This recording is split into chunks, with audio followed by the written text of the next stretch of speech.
사무실도 존재하지 않았을 거예요 아마. 근데 처음부터 잘 됐어요? 처음에는 잘 안 됐죠. 처음에는 왜 네. 힘들었어요? 처음에는 그 친구를 따라다니면서 이제 어떻게 파는지 뭐 그 당시엔 차에 대해서 아무것도 모르니까 전 자동차 하면은 그냥 봉고차하고 자가용 이거밖에 몰랐어요. 아, 차에 관심이 원래 없었어요? 네, 없었어요. 전혀 없었어요. 원래 잘 몰랐어요. 이제 맨 처음에 막 외우래요. 현대 차에는 뭐가 있고 기아 차에는 뭐가 있고 그냥 막 외웠죠. 그냥 일단은 어쨌건 이제 이거를 잘해야 돈을 잘 벌 거 아니에요. 그래갖고 이제 집 가서 맨날 이제 구글링을 하면서 공부를 했죠. 그렇게 이제 공부를 하고 따라다니기만 한 3개월 정도 한 것 같아요. 거의 돈 안 받고. 중고차는 기본적으로 일하지 않는 자 돈 벌지 말라 이게 있어가지고 페이가 아예 차를 없구나. 팔지 못하면 돈을 안 줍니다. 불쌍하니까 이제 밥 정도는 사주죠. 짜장면 정도는 사주고. 네네. 키돌이라고 그걸 부르거든요. 너 어디 가서 뭐 키 가져와? 그러면 가서 키 가져오고, 너 차 저기서 절로 옮겨놓고, 이제 이런 뭐 잡부죠, 잡부. 따라다니면서 다른 형들이 어떻게 하는지, 그 친구가 어떻게 하는지 보고 배우다가 한 3, 4개월쯤 하다가 이제 저도 이제 처음으로 손님을 받아서 이제 팔아봤죠. 첫 차가 뭐였어요? 첫 차는 지금도 정확히 기억나요. 베라크루즈였는데 그 아저씨는 제가 정확히 기억나요. 왜요? 근데 제가 아무것도 모르잖아요. 아는 형 차였는데 이제 너가 한번 중개를 해서 팔아봐라 이제 이런 상황인 거예요. 정말 아무것도 모르는데 다행히 진짜 아빠 같은 분이었어요. 아버지 같은 분. 아, 되게 자상하신 분? 정말로. 네. 베라크루즈 사신 정도면 나이가 그래도 40이 넘으시니까 기본적으로 뭐 자동차 딜러가 아니어도 차에 대해서 아시잖아요. 운전했던 짬밥이 있으니까. 근데 딱 그러더라고요. 좀 중간쯤 보다가 일한 지 얼마 안 됐지? 그러더라고요. 티가 나죠, 숫자는. 티가 나죠. 그래서 아니요, 저 그래도 한 6개월 됐는데요? 일단 이랬죠. 뭔가 거기서 이제 맞다고 하면 안 될 것 같은 거예요. 그쵸. 차 처음 팔아보죠 그러더라고요. 아유, 벌써 한 30대 이상 팔았다고. 근데 티가 났을 거예요 아마. 그럼 그 티 안 날 수가 없어요. 네, 굉장히 많이 티가 났을 거예요. 그럼요.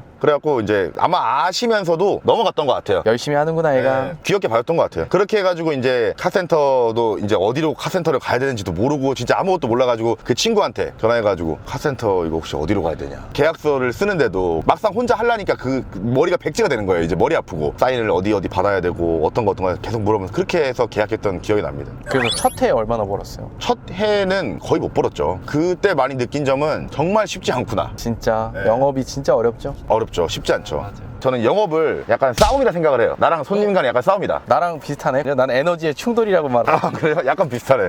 그 고객도 어쨌건 이 물건이 필요하니까 온 거예요. 본인의 귀중한 시간을 버려서 여기까지 올 사람은 없단 말이에요. 진짜 살 마음이 있고 진짜 자동차가 필요하니까 오는 건데 근데 기왕이면 조금 더 싼 값에 조금 더 좋은 물건을 조금 더 믿을 만한 사람한테 사고 싶어 하는 뿐인 거죠. 그래서 이제 제가 방대한 지식이 있어야지 몇 천만 원을 소비하려는 소비자를 이길 수 있지 않을까 그 생각을 많이 했고 또 저는 혼자 그때 어차피 손님도 없고 해서 시간이 많으니까 무슨 생각을 많이 했냐면 왜 하필이라는 생각을 많이 했어요. 왜 하필? 자동차라는 건 남자한테 굉장히 소중한 거잖아요. 집다음으로 비싼 물건이고 가장 소중한 물건이라 생각을 하는데 그런 물건을 왜 하필 나한테 왜 하필 오늘 왜 하필 이 차를 사야 되는지 내가 설명하지 못하면 안 된다. 그렇죠. 그것도 괜찮다. 그게 이제 영업 조직에서 3W라고 해서 왜 이 제품을 사야 되는지, 왜 이 회사의 제품을 사야 되는지, 왜 너한테 사야 되는지. 그렇죠, 그렇죠. 약간 비슷하네요. 영업쟁이들이라 다 비슷해.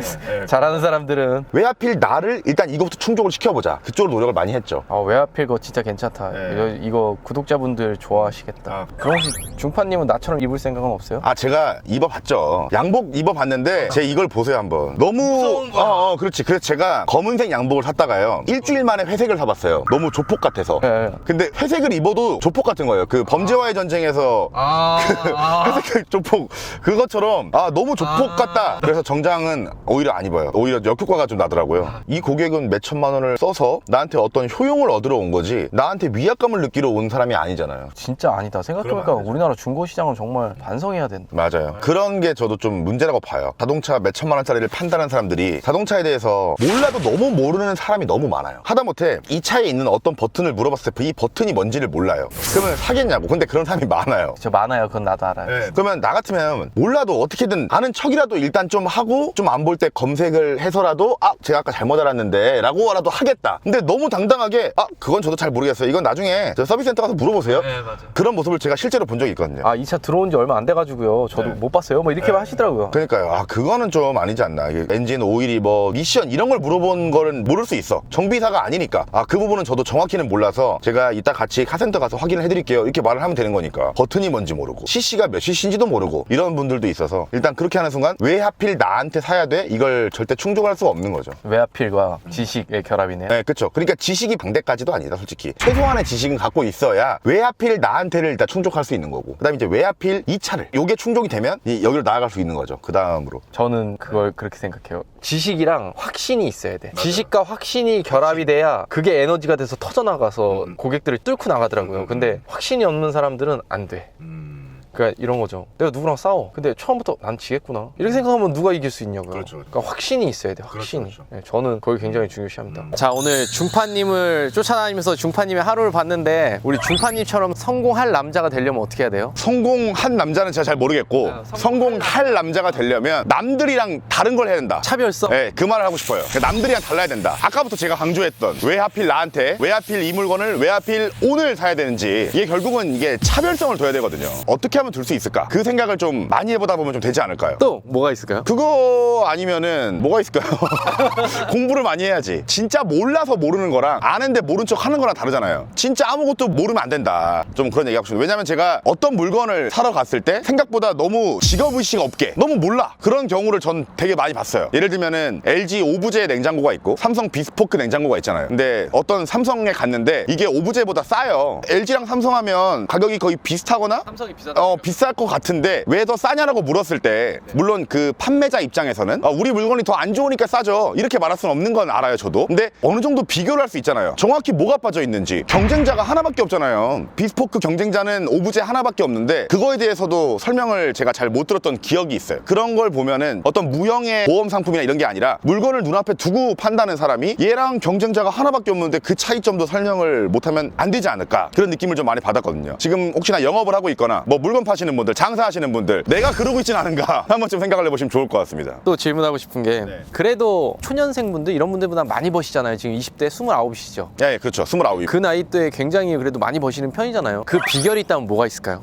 비결. 마케팅이 종류가 많잖아요. 찌라시를 뿌릴 수도 있고, 샵으로 줬어요? 이렇게 할 수도 있고, 유튜브를 할 수도 있고, 블로그를 할 수도 있고, 카페도 할 수 있는데, 어떤 마케팅 분야를 들어가 보던 이미 잘하는 사람들 있잖아요. 그 사람들한테 벤치마킹? 배워올 건 배워오자. 제가 예전에 네이버에다가 블로그나 카페 같은 거 상위 노출 같은 거를 시켜보고 싶은 거예요, 어느 날. 근데 어떻게 해야 저게 위에 나올까, 이 고민을 되게 많이 했었거든요, 옛날에. 네이버도 분명히 무슨 알고리즘이 있을 거 아니에요. 네이버에 아는 사람이 있어서 물어볼 수도 없고, 네이버에 쳐도 안 나오잖아요. 그래가지고 혼자서 막 고민을 하다가 그런 생각이 들었어요. 네이버의 답은 네이버에 있지 않을까? 그래가지고 그냥 그랜저 HG 중고차를 쳤는데 맨 위에 나오는 실제 블로그나 카페들이 있잖아요. 그거를 들어갔어요. 그 다음에 이 사람들이 사진을 몇 장 넣는지, 글자를 몇 줄을 쓰는지, 그 다음에 보면은 어떤 키워드를 반복하는 것들도 좀 보이더라고요. 네이버의 답은 네이버에 있구나. 그래가지고 그거를 비슷하게 따라서 해봤어요. 그러니까 똑같이 그랜저 HG로 안 하고 다른 걸로 이제 해보는 거죠. 좀 더 이제 카테고리를 깊게 들어가서 저렴한 그랜저, 이런 키워드는 좀 경쟁이 덜 하잖아요. 이 사람이랑 거의 비슷하게 해보니까 이게 좀 되더라고. 이미 그 분야에서 잘하시는 분들을 따라갈 수 있는 부분은 좀 따라가라. 그러면 좀 벤치마킹 해라. 대신에 이제 이 벤치마킹이라는 거는 좀 선을 잘 타야 됩니다. 잘못하면 이제 아예 표절이 되기 때문에 적절히 그거를 이용하는 거는 굉장히 좀 좋은 방법이라 생각을 하고. 사실 중파님의 최대 지금 채널은 유튜브잖아요.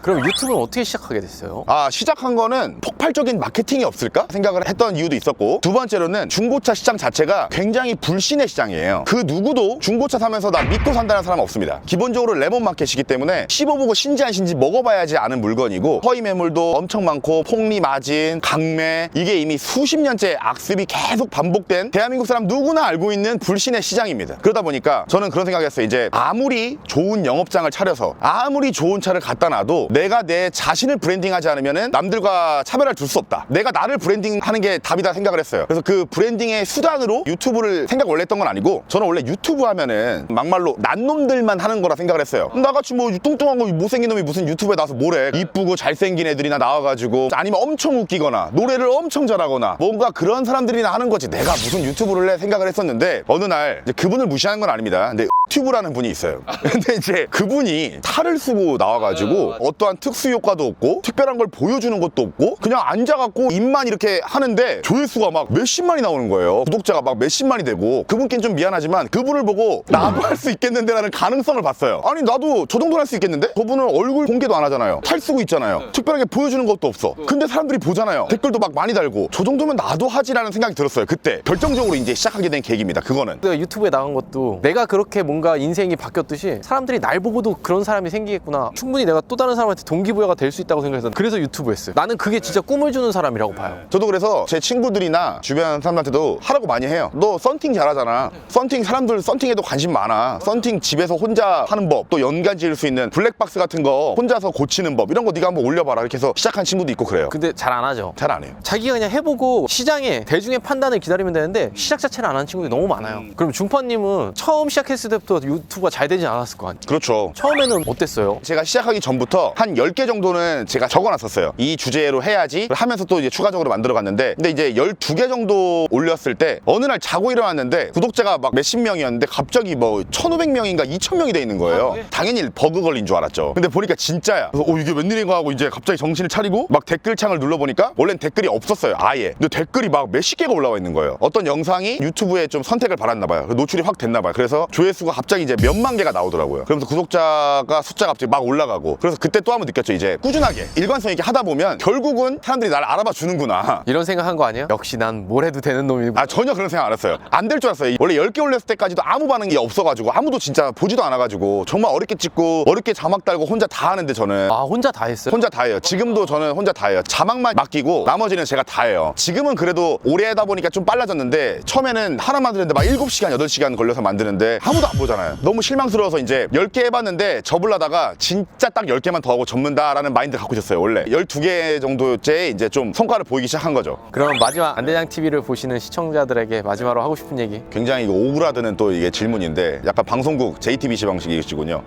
안대장 TV를 구독하시는 분들 중에서는 저도 그렇고 대부분 진취적인 분들이 많습니다. 정말 잘 되고 싶은 분들, 단순히 그냥 먹고 산다 이런 게 아니라 정말 잘 되고 싶은 분들이 많은데, 어떤 사업이 됐든 어떤 플랫폼이 됐든 어디서든 내가 저걸 할 수 있을까? 이렇게 생각하지 않으셨으면 좋겠어요. 저도 유튜브를 하지 않습니까? 여러분들도 어떤 거를 시도할 때 난 안 될 거야 생각하지 마시고 무조건 될 수 있다 이런 마음으로 하시면 좋을 것 같습니다. 저를 보면서 좀 동기부여를 가져보세요. 그럼 오늘 영상 여기까지만 하고 안대장 TV 많이 사랑해주세요. 안녕. 안녕. 아직도 안대장 TV를 구독하지 않고 계신 분들이라면 구독 버튼 잊지 마시고요. 우리들의 더 나은 삶을 위해서 다른 영상들도 꼭 시청하시길 바라요.